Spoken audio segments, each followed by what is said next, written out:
Declaração de voto. Obrigado, presidente.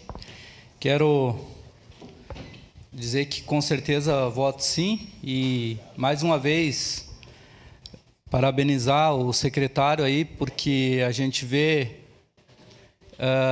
eu sei o que eu passei, eu sei o quanto que é difícil ficar esperando numa fila para fazer um exame. E te digo assim, todos nós sabemos, o Rafael veio aqui, o secretário veio aqui falar em zerar as filas na questão das mulheres, que foi feito esse trabalho, então acredito que estamos no caminho certo. É importante pedir de informação, é importante, vamos lá.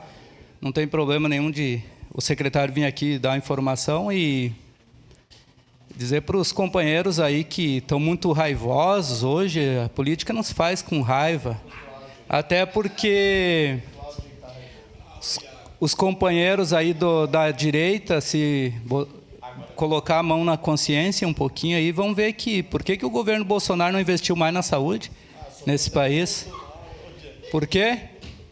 E dizer para os trabalhadores aí pensar um pouquinho, ainda bem que a gente tem um governo progressista aí.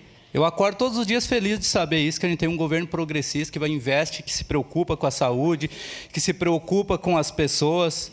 Então a gente está no caminho aí, não tenho dúvida de que nós nos preocupamos com as pessoas. Nós temos um governo progressista, sim, um governo que pensa no social. Com certeza votarei sim. Muito obrigado, presidente.